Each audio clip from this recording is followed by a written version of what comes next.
Greetings, fellow Gorehounds, and welcome back to a Blood Splattered vlog. I'm the Horror Guru. And I'm Count Jackula. And today we're going to talk about Humanist Vampire-Seeking Consenting Suicidal Person, a French-Canadian horror romantic comedy by writer-director Ariane Louise Size. I apologize if I mispronounced their name. I'm not really good with French names. It's a romantic comedy movie, but it has more in common with independent romantic comedy movies, alternative romantic comedy movies, if you will. Think Wrist Cutters, A Love Story, or Dinner in America. It has more in common with those movies than it does any Meg Ryan movie. Yeah. The movie is about a young vampire named Sasha who has this unusual condition. She doesn't like killing people. It makes her feel bad. Unfortunately, she needs to feed on people to live. Yeah. So this presents a problem. That problem comes to a head when her family basically holds an intervention and is just like, we're gonna stop giving you blood from our hunts. You're gonna have to go out and get blood yourself. And if you don't do that, well, you're just gonna have to die, I guess. You're just gonna starve and die. This makes her understandably suicidal herself. So she attends a Suicidal Anonymous meeting. Yeah. Where she meets a boy named Paul. And it turns out Paul doesn't want to live anymore and is willing to die for a good cause. And that good cause just might be this cute goth girl he met at this Suicidal Anonymous meeting. And that is what kicks off the plot of this movie. Yeah. It is a very cute teen romance movie. From a vampire's perspective. Yeah, this make a good companion movie with A Girl Walks Home Alone at Night. A Girl Walks Home Alone at Night mixed in with Let the Right One In. Yeah, but as a comedy. But as a more overtly comedic movie. Yeah. I kept thinking of both those movies throughout this because not only does she look like the girl from A Girl Walks Home Alone at Night. Yes. And there's a lot of slow moving shots of her like moving throughout the city, especially when she's at her most suicidal at the beginning of the movie. Yeah. But the core plot, the way these two characters connect, very Let the Right One In. Yeah, very Let the Right One In. 100%. This character does not want to commit violence. Yeah. Whereas the vampire in Let the Right One In is extremely violent. Yes. The problem with the character in that movie is that she is stuck in a child's body. Yeah. Whereas in this one, like, vampires age like people, but very slowly. Vampires can give birth. Yeah. They can have children. They age very slowly. So she is ostensibly a teenager in vampire years, but in real years, she's like 68, which I guess is supposed to be like 18.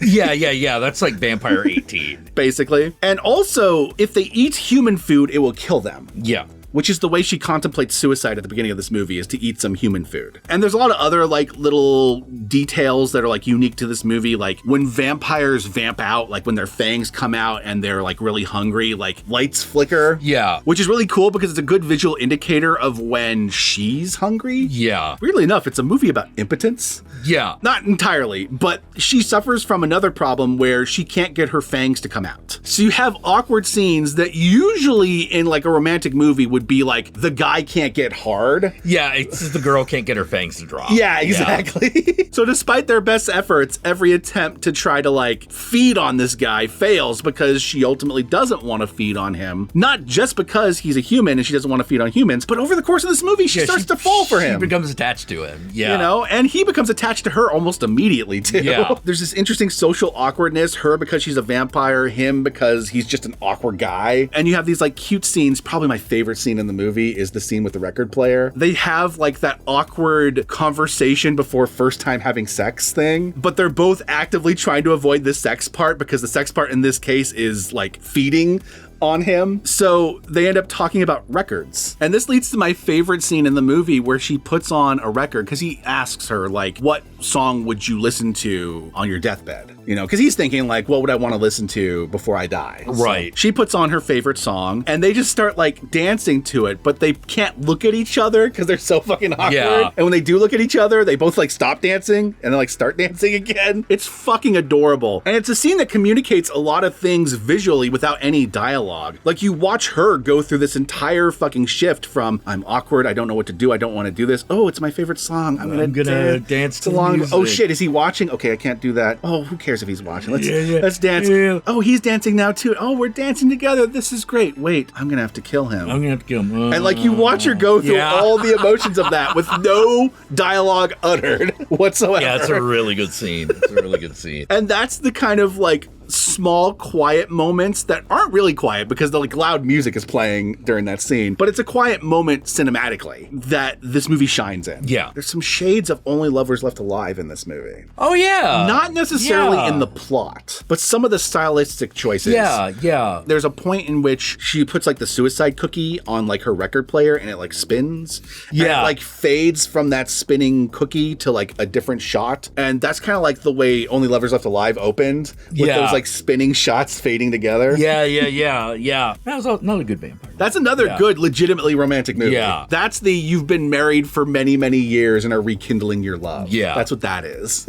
This is first love. Yeah. The other thing I like about this movie is the movie makes it very clear why these characters are so suicidal. It like paints this very specific picture of his life, how miserable it is, both at school and at work. Like there's bullies that follow him at school, there's bullies that follow him at work. A great example of like one of the small things the bully does that just makes his life miserable is like filling his shoes with cheese at work. Yeah. So when he goes to take off his work shoes and goes to put on his normal shoes, they're just filled with cheese because they have this reoccurring joke of calling him the Nacho Man. Yeah. I need the pool scene from Let the Right One In to happen. Yes, I know. Fuck these guys. I know, fuck these guys. So yeah, Humanist Vampire Seeking Consenting Suicidal Person technically came out last year, had a brief theatrical run, but it finally hit Shudder this year, which is why we finally checked it out. This movie is incredibly funny. It's incredibly touching. It's adorable. You want to see these two crazy kids make it work. Yeah. Even though one of the crazy kids is technically 68. Yeah. And with that said, my fellow Gorehounds, let us move on to the spoilers so we can talk about how this movie ends.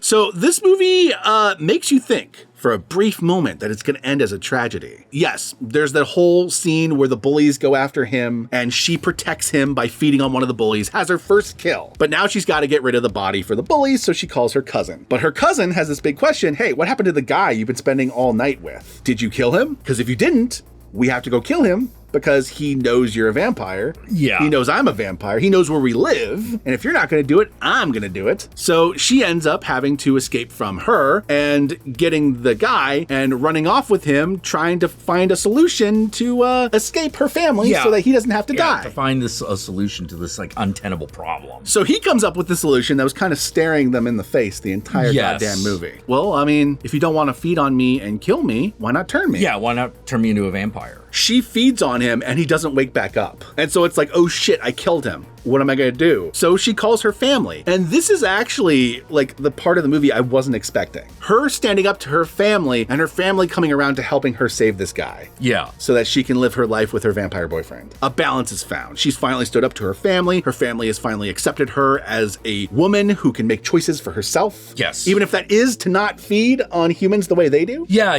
Because it turns out the solution that they come to is that they become mercy killers. Yes. A cool little thing that's sprinkled throughout the movie is when you see Paul's mom, she's always wearing scrubs. Yeah. You get the feeling she works in a hospital. The two of them came up with this solution to drain the blood of people who have decided they want to die. Yeah. Essentially, euthanasia vampires they become. And his mom helps them find their clients. Yeah. Really. Yeah. They are truly humanist vampires. Yeah.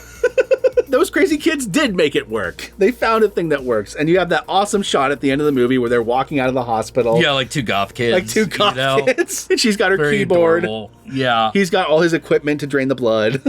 It's a cute movie. I like this movie a lot. Yeah.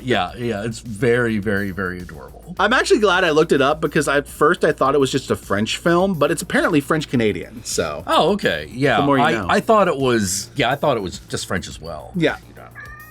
Hi, cat. Hey, kitty. Did Timmy fall in the well? Timmy fell in the well. All right, apparently the cat does not want us to finish this vlog, so, Hang on a minute. Hang on. Oh, no.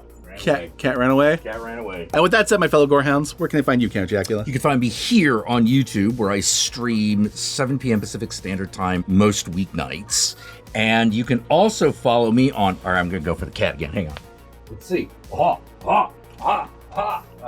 I probably shouldn't have made those noises. I don't think that helped, no. That didn't help my case. Y'all know me, I'm the Horror Guru. You can find me on various social media platforms, but these days, I primarily use Blue Sky, so follow me on Blue Sky. And with that said, my fellow Gorehounds, be sure to like, comment, and subscribe. Don't forget to ring that notification bell so you're notified of my videos immediately upon their upload. And if you'd like to help out either of us more directly, be sure to check out our Patreon pages. And remember, if you decide to go the Patreon route, even $1 a month can go a long way, but we will certainly accept more. And if you made it this far into the video, then I want you to comment below, and be sure to comment below using the hashtag Suicide Cookie. Use the hashtag Suicide Cookie, that way I know. That way Jack knows. That way the whole world knows that you are fed up with this world, are gonna Everybody betray me. Everybody betray me. Including that cat who's meowing in the kitchen. We're tired. We just recorded 3 vlogs in a row. Peace out, and we'll catch y'all later.